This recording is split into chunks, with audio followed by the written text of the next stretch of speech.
आज प्रकार का तृतीय दिवस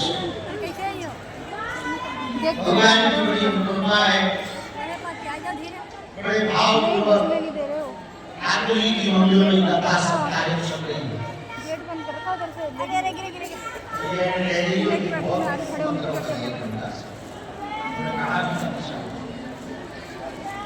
वो भूतम के दरबार में बैठा है।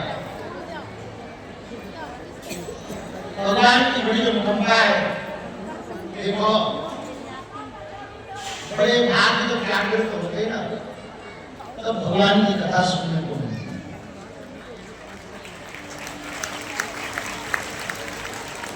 है। एक बात हम बोले तुम भगवान को याद करो ये भाग्य है और भगवान तुम्हें याद करे ये सौभाग्य। जय सीताराम। तुम भगवान को याद करो ये भाग्य है और यदि भगवान तुम्हें याद करे ये सौभाग्य। तो कोई पूछे कि पता कैसे लगे कि भगवान ने हमें याद किया, तो हमारे गोस्वामी जी ने उसका उत्तर है बिनु सत्य सबके विवेक ना होय राम कृपा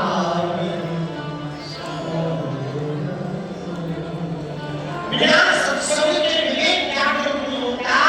लेकिन संत जी गोस्वामी तुलसीदास जी कहते भैया राम जी की कृपा जिसके ऊपर होती है वही सत्संग में आता है।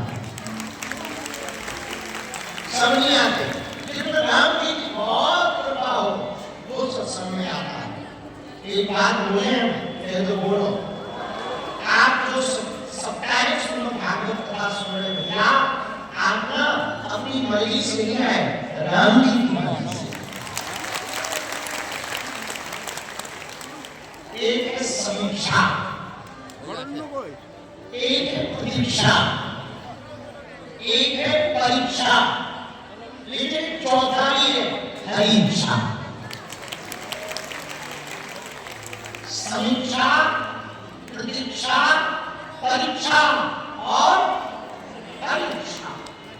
समीक्षा खुद की करो, परीक्षा संसार की लो, प्रतीक्षा परमात्मा की करो, जो हो गए वो हरीक्षा से। लेकिन चार शब्द याद रखना, प्रतीक्षा, समीक्षा, परीक्षा और हरीक्षा। मेरे प्यार हम लोगों की भूल यदि कुछ है तो वो ये है कि हम परीक्षा को लेते हैं भगवान है कि नहीं, प्रतीक्षा करते हैं पड़ोसन या पड़ोसन आएगा या आएगी कि नहीं। परीक्षा भगवान की लेके, प्रतीक्षा धन की करके, कंचन नामी या काया की करके, समीक्षा दूसरों की करके और फिर लोग करना ये जाने। प्रतीक्षा परमात्मा, परीक्षा संसार की लोग वो अपने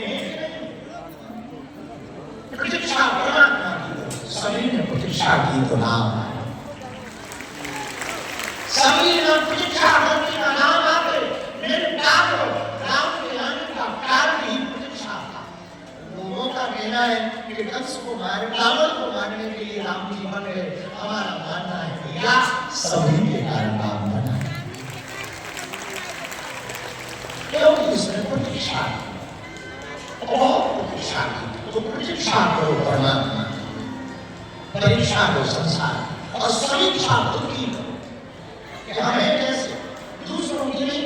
तो फलाना ऐसे कपड़े पहनकर बड़ा बेकार दिखा, फलाना ऐसा है, ढिकाना ऐसा है, ढिमका फलाना, ये उसका काम, उसके कर्म वो खाएगा, वो नरक जाए स्वर्ग जाए, तुम्हें कर लेना देना, तुम अपनी ठीक करो, तुम नरक में न जाओ। और सुनो बुरा न मानना, मरने के बाद नरक या स्वर्ग में का हमें पता है, पर जीते जी तो नहीं जाता। जीते जी होगा आप गुनाह से भरकर अपराध से सहकर जो जीवन जी रहा वो नरक में जी रहा, और जो मुस्कुराता हुआ जीवन जी रहा वो स्वर्ग में जी रहा। विशेष निवेदन मेरे प्यार मरने के बाद तो स्वर्ग की तैयारी मत करना कि हम ऐसे पुण्य करें, ऐसे सत्कर्म करें, इतना दान करें, इतना दान करें कि हमें मरने के बाद स्वर्ग मिले, ऐसी अपेक्षा में मत जीना। यदि तो परमात्मा ने मेरे पाप को जीते जी ईश्वर बनाने की कोशिश की। यदि तुम जीते जी ईश्वर ना बना पाए, जिंदगी में तुम आनंद ना उठा पाए, जिंदगी में तुम मुस्कुरा ना पाए, तो मेरे पागलों, मरने के बाद तुम चाहे नरक जाओ चाहे स्वर्ग जाओ, कोई न्यूज ना बने। कितने मरे और कितने गए, कहाँ गए पता नहीं, क्योंकि ब्रेकिंग न्यूज वापस लिया। और जितने मरे सबके कार्डों में लिखा है स्वर्गवासी। बताओ, सब स्वर्ग गए होंगे और कार्डों में तो स्वर्गवासी लिखा है। एक का कार्ड जो बनता है उसमें लिखते स्वर्गवासी। हमारा तो स्वर्ग तो उसी दिन से भरोसा हो गया, हमारे बगल गांव का आदमी मर्डर करके मरा, उसके लड़कों ने स्वर्गवासी बता दो यही स्वर्ग है तो हम भैया मेरे आत्मधर्म हमें प्रार्थना करें आज की यासी से प्रतीक्षा परमात्मा भगवान प्रतीक्षा से जितना गहरा धैर्य होगा उतने नजदीक तो परमात्मा के पहुंचोगे। भगवान की भक्ति उतावले बनती नहीं। यदि तुमको कोई चटर-पटर काम कराना है तो भक्ति मुक्ति मत करो, तुम भूत जगाओ। भूत थोड़ा चटर-पटर होता है और थोड़ा जल्दी आके खेला देता है। ये तुमको यही काम धाम कर देखना है तो भूत की पूजा करो। लेकिन यदि तुमको आनंद लेना है तो भगवान की पूजा करो। भगवान का हम लोगों पर भगवान ने हम लोगों को चुना है। हमने अक्सर एक बात बोली है, आज फिर वो बात बोले, बड़े भाग्य मानस तन बड़े भाग्य जो मनुष्य तन मिला। ये कितनी बड़ी बात है। भगवान ने कितनी कृपा की हम लोगों को मनुष्य बनाकर। मेरे प्रिय भगवान मान लो हम मनुष्य की जगह घोड़ा बने होते, क्या हाल होता, नचरे होते काम के साथ, भैंसिया बने होते, बधे होते। भगवान की कितनी कृपा, मनुष्य बनाया, मनुष्य तन दिया। और भगवान की दूसरी कृपा देखना, पहली कृपा तो है मनुष्य तन दिया और दूसरी कृपा है भारत जैसा वतन। वो मनुष्य तन को मिलता चाइना में होते क्या करते, चीन चौक तो समझ बोलो, चाइना में पैदा होते तो क्या भारत सो रहे होंगे? कई बार चाइना वालों को जो देख के ऐसा लगता है ब्रह्मा जी तब लगे कॉफी फेस्ट छोड़ साचा नहीं बोले कॉफी फेस्ट किए। चाइना में होते तो क्या भगवान की कथा सुन रहे होते? बोलो आगे वाली पहली कृपा क्या है? मनुष्य तन मिला। दूसरी कृपा क्या है भगवान की? भारत जैसा वतन मिला।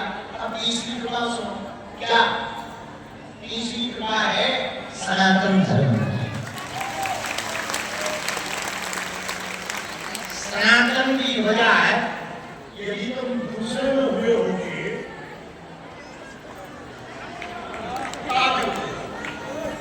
विचार करो, यदि तुम्हारा जन्म इसमें हुआ होता तो शादी वालों पर 3 बार कहते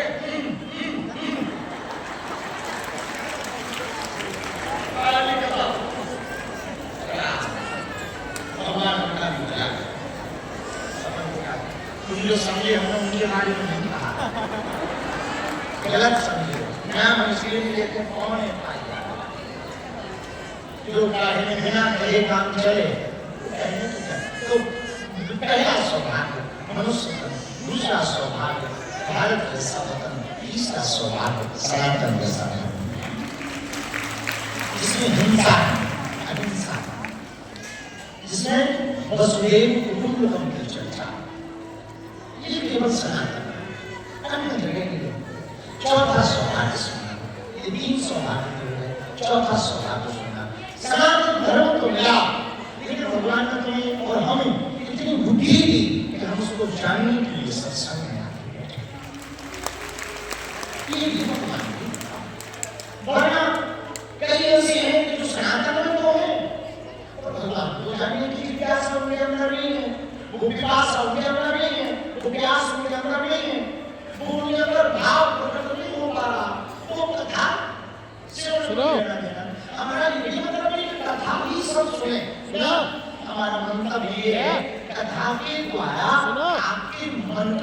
भंजन हो जाए, Jeff, आपका मन निर्मल हो जाए, बरोबर आहे. आप प्रभु को समझ पाओ, आप भगवान की भक्ति को जान पाओ। ये चार सौभाग्य तुम्हें प्राप्त हुए भैया। क्या भैया ये चार सौभाग्य तुम्हें प्राप्त हुए भगवान की कृपा से। और हम तो कहें पांचवा सौभाग्य ये है बागेश्वर जैसे धाम पर ठाकुर जी की कथा सुनने का अवसर। एक तरफ बालाजी है, दूसरी तरफ कन्या विवाह। अच्छा आज से ये शुरू हुई यज्ञ में तो 9 कुंड है, लेकिन एक बात बोले कितने कुंड की यज्ञ है? पूछो कितने कुंड की? जितने यहाँ मुंड है उतने ही कुंड। जितने मुंड बैठे उतने ही कुंड समझो। तो 300 बेटियों का कन्या विवाह की साधारण होली है, होली तो यज्ञ है। ये भी सौभाग्य होती है कि हम लोग हनुमान जी के चरणों में, बालाजी के चरणों में बैठकर भगवान की कथा सुने। एक बात और बोले, ये तो बोलो जरा जोर से कहो, और जोर से कहो। पीछे वाले सुनो ध्यान पूर्वक। भैया अब पहली बात यही गौर करो, हम तो भगवान को मानते हैं, कभी विचार करना क्या भगवान हमें मानते? हम तो भगवान को प्रेम करते हैं, क्या भगवान हमें प्रेम करते हैं? अब उसका अर्थ कैसे पता लगे कि भगवान हमें प्रेम करते हैं? पूछो। जब कभी भक्ति करते करते ना आंखों में आंसू आए ना, समझ जाना भगवान ने तुम्हें याद किया। पूजा करते करते जब तुम्हारी आंखों में आंसू आए ना, समझ जाना प्रभु ने तुम्हें याद। लेकिन ऐसा नहीं कि तुम मिर्चा लगा के जब बाम लगा के या कोई पुराना दुख याद करके हो, ना ना ना, अनायास तुमका नाम लेकर तुम्हारे नेत्र सजल हो जाए ना, किसी संत को देखकर तुम्हारे नेत्र सजल होने लगे, समझ जाना तुम उसने याद किया। किसी महापुरुष को स्मरण करके तुम्हारी आंखों में आंसू आए ना, समझना तुम्हें भगवान ने याद किया। क्या किया है? याद किया। तो हम भगवान को तो मानते, भगवान हमें मानते कि नहीं, ये कैसे पता लगे? जब तुम बहुत भाव विभोर होने लगो, मन डूबने लगे, तब समझना भगवान भी हमें चाहिए। इससे प्रेम होगा ना, उससे शब्द कम हो गए, आंखें ज्यादा हो गई, आंखें बहुत हो गई। भगवान से तो मीरा के जीवन में क्या, मीरा रोई ही तो है जीवन में, क्या क्या केवल रोई। तो किसी ने कहा कि मीरा रोई क्यों? एक संत ने बड़ा अच्छा जवाब दिया, प्रेम में तो रोना ही, जिसमें आंसू न निकले वो प्रेम कैसे? उस परमात्मा की आत्मा में एक सजन न हो वो प्रेम कैसे? उसके मिलने का तर्पण है। रामकृष्ण परमहंस जी से किसी ने पूछा कि हमको भगवान को पाने का कोई उपाय बताओ, तो परमहंस जी ने कहा चलो। वो आदमी कर गया, उन्होंने कहा कि नदी चलो, तो आदमी नदी गया। रामकृष्ण परमहंस जी ने कहा कि एक मिनट रुकना, मैं जरा नदी में अंदर जाता हूँ। नदी में परमहंस जी अंदर गए और उसको बुलाया, तुम लिया। उस आदमी को लगा कि कोई मंत्र बताएंगे भगवान को किसने लगाने का। हमने तो प्रश्न किया भगवान कैसे मिलेंगे, तो ये नदी ले आए, कोई मंत्र देंगे, तो बेचारा नदी में आ गया। परमहंस जी बड़ी डुबकी लगा, उसने नाक पकड़ी और जो डुबकी लगा सोई परमहंस जी ऊपर बैठे, उसके ऊपर। अब विचार करो तो पानी में होगा उसका क्या हाल होगा। अब वो लगा फटफटाने, अब परमहंस जी को लगा कि कहीं मर न जाए, तो जैसे ही छोड़ा और ऊपर आया तो फुट फुट करता हुआ बड़ी गहरी सांस लेकर के बोला, महाराज पहले तो हमें डाउट था कि आप पागल हो, अब कंफर्म हो गया। आप पागल हो, अब कंफर्म हो गया। परमहंस जी बोले कैसी बात है? अरे महाराज हमने पूछा भगवान को बनाना उपाय बताओ, तो हमने नदी में डुबाने गया। परमहंस जी बताए क्या बोले? अरे पगला वही तो उपाय बता रहे, मौत। ना ना ना, जैसे पानी में डूबने पर तुम श्वास के लिए तड़प रहे थे, ऐसी तड़पन जब दिल में उसके लिए प्रकट हो तब प्राण आते। ऐसे श्वास के लिए तड़प रहे थे जल के अंदर, जैसे जल से अलग करने पर मछली तड़पती है, वैसी तड़पन तुम्हारे दिल में प्रकट हो तो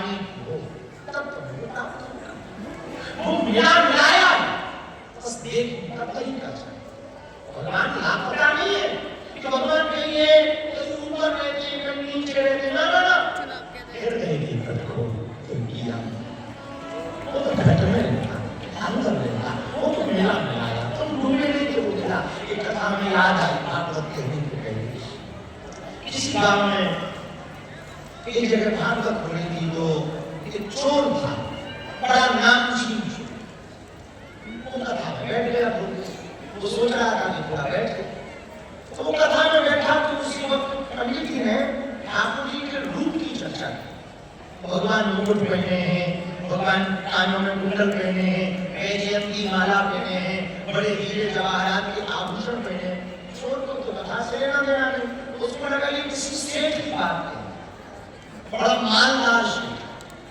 उस चोर ने कहा कि पंडित जी जब कथा कर रहे हैं घर आएंगे इनसे पूछेंगे उसका पता वो माल पानी वाला आदमी कहाँ रहता है जो सोना चांदी करता है अब ये कथा पुराना जमाना रात को कथा हुई तो सब श्रोता घर गए तो पंडित जी भी घर जाने लगे जिसमें बीच रास्ते में चाकू लगा ए बाबा चुप क्या भैया कौन ये कौन और बात में बताइए पहले ये बता दिन में जॉन सेठ के बारे में वर्णन करो तो आपका नंबर कहाँ रहता है पंडित जी बोले ये कौन सा सेठ अरे बोलो वो सांवरिया सेठ नाम का कुछ कह रहे हो तो ना वही बता कहाँ रहते हो क्या नाम है उसको सही से आपको नाम क्या है कहाँ रहते हो मोबाइल नंबर क्या माल पानी कितना उस चोर ने सोचा छोटी छोटी चोरी करने से काम आएगा इकट्ठी कर ले बेड़ा पार हो जाएगा एक आदमी को लूटे बढ़िया काम चलेगा पंडित जी समझ गए उन्होंने सोचा प्राण बचाने में फायदा इसको ये ज्ञान देंगे कि वो भगवान है कि हमको अभी काट दे तो पंडित जी बोले भैया वो जो सेठ है ना वृंदावन में रहता अच्छा नाम क्या है बाप के बिहार उसके बाप का नाम बोले बाप के नाम तो नहीं बता क्या बता रहे हो बोले भैया पिताजी वैसे तो सबके पिता सबके पिता उनके लिखा है ये सोलानंदन भी कहते हैं वासुदेव नंदन भी कहते हैं नंदनंदन भी कहते हैं एक काम करना वृंदावन जाना बांके बिहारी ये सोलानंदन कहा लेते कितना पूछे उसने पूछा सीधा साधा अब गया वृंदावन में जाकर के उसने पूछा किसी से क्यों क्या कोई सोलानंदन बांके बिहारी रहते लोग बोले रहते हैं तो रहते ही है उन्हीं का है ना कहाँ जाना है तो जाना नहीं है बस बांके बिहारी को देखना है पुराना जमाना मंदिर में आए ठाकुर जी तो ठाकुर जी सचमुच श्रृंगार किए बढ़िया बंसियां हीरा जवाहरात लगे बढ़िया मुकुट था बढ़िया ऊपर से छत्र था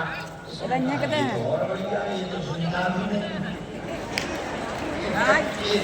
ये बहुत बढ़िया दुनिया भी नहीं है और आनंद की बात है भी तो चल भी नहीं रहा चिल्ला भी नहीं पा रहे आपको की जरूरत नहीं है बस लोग भले अंधेरा बांट के और बढ़िया अब ये बुरा मान लगाने लगा लोगों को लगा के दर्शन करना अब एक तक 6 घंटे से कितने किलो चांदी हो 3 किलो 2-3 लाख का हीरे कितने 3 है माला सोने की है सोने की नहीं यही बुरा मान लगा बैठा जब तक शाम हो पुजारी चलो चलो चलो बाहर रात बीत गई पुजारी जी वहीं बैठे थे अब ये सोचे कि लोग जाएं तो हम चुराएं धीरे धीरे इसने सोचा कि भीड़ बनी रहती है कोई उपाय किया जाए इसने एक बुद्धि लगाई ये वहां पे सेवा जा रहा है झाड़ लगाने लेकिन लगाए झाड़ू देख रखा देखो अच्छा लोग पहले के भक्त हैं और ये अपनी दृष्टि से देखे रोज कभी मुकुट बदल जाए हैं आज तो बदली आज तो कल से ज्यादा बड़ा वाला मुकुट है माल पानी चीज बढ़ता जाता है यही दिमाग धीरे धीरे कई साल रोज इसका यही काम अच्छा कोई पुजारी उनको अकेला न छोड़े ठाकुर जी कई साल ये सेवा करते करते इसके मन में एक ही बात, एक चोरी करनी है अंतिम, और इतनी करनी की जिंदगी है ऐसा है, और ये बहुत बढ़िया चोरी है। इससे बेहतर चोरी दुनिया में वही सकती है कि न सेठ को चिल्लाना है, ना कुछ बोलना है, ना हमें पढ़ाया। इससे बेहतर सेठ को खड़ा है जब से धीरे धीरे 20 साल ये बूढ़ा हो गया, आंख से दिखाई नहीं पड़ता, कमर में चढ़ गई, फिर भी चित्र में यही बात, लूट रोज सफाई करे, चित्र में लूट बिल्कुल सब घटना सुना, ध्यान से सुना। अब तो इसमें धीरे धीरे रहते रहते भाग्यशाली के मंदिर के बाहर में झोपड़ी बनाए, झोपड़ी से मिले और यही काम रोज आके, और झोपड़ी नजदीक इसलिए बनाई कि कभी तो प्यारी ही रहेंगे, कभी तो अकेला मिलेगा ही, दिन ना रात यही काम। कब बुढ़ापा आ गया इसको भी पता न लगा, कब दिन बीत गया पता न लगा, धीरे धीरे आंखों से दिखना कम हो गया, चलना भी बंद हो गया, बेचारा घिसट घिसट कर चलता। एक दिन झोपड़ी पर किसी ने दस्तक दी, आवाज आई, कोई दरवाजे पर आया तो उसने कहा अंदर से कौन है? बाहर से आवाज आई, दरवाजा तो खोलो। और भगवान ने सोचा बहुत दिन हो गए, चले जाना चाहिए। भगवान ने कहा दरवाजा तो खोलो, ये भाग तो पानी डालता, चल तो पानी डालता, धीमे धीमे घिसटते घिसटते दरवाजे तक आया, और इसने जैसे ही दरवाजा खोला, वही श्याम सुंदर बांके बिहारी मुरली मनोहर छड़िया मनोहर छोड़ गाना जो दिल में बांके बिहारी वृंदावन में मंदिर के भवन में विराजमान थे, वही कृष्ण कन्हैया लाल सामने खड़े थे। रात ठाकुर जी ऐसे नहीं है, नग सिख सिंगार ये जवाहरात की माला पहने, सोने का मुकुट पहने हुए, कानों में बड़े बड़े महंगे महंगे कुंडल पहने हुए, भगवान बंसी लिए हुए, हीरों की मोतियों की माला बाजू अंतरंग में बांधे हुए ठाकुर श्री कृष्णचंद्र योगी सरकार नंदन श्री कन्हैया लाल जी सामने जैसे ही खड़े हुए, और ठाकुर जी ही बोल पड़े, ये तो कुछ बोल पाता, हाथ लगा करके देखने लगा, ऊपर से नीचे तक, नीचे से ऊपर तक, मानी लोग कहते देखे देखे है, मन में आवे अरे ये तो वही सेठ है जो रोज हम वहां देखते थे, आज चल के आ गए, वही सेठ है, आज तो चल पड़ा, आज चल के आ गया। तो धीरे से ठाकुर जी भैया बहुत दिन हो गए, हमको लूट गए, भगवान नहीं बोले, बहुत दिन हो गए हमको लूट लो। अब इसने जो बात कही वो बड़ी पक्की थी, इसकी आंखों में आंसू भरा है, बोले अब हम तुम्हें क्या लूटा, तुमने हमको ही लूट लिया। अब हम ये लूट गए, अब हम तुमको क्या लूट गए, अब आए तुमसे जब सब लूट गए हम, अब तो तेरे दीवाने हो गए, तेरे ही प्यारे हो गए, अब हम तुम्हें क्या लूट गए। आंखों में आंसू भर गए, भगवान ने गले से लगा दिया। भैया भगवान की भक्ति, तुलसी मेरे नाम को लीज भजो या खींच, एक पड़े को जान है उल्टो सीधो। तुलसी बाबा कहते हमारे नाम को चाहे सीधा भजो चाहे उल्टा भजो, खेत में जैसे बीज पड़ जाने के बाद चाहे वो सीधा गिरे उल्टा गिरे तिरछा गिरे, बीज का काम है, खाद पानी मिलेगा तो बीज पेड़ बनकर के ऊपर आएगा। ऐसी भक्ति है, चाहे जैसी करो भाव से जपो, भाव से जपो, भक्ति का प्रताप तुम्हारा मंगल होगा। वो स्वामी जी ने भी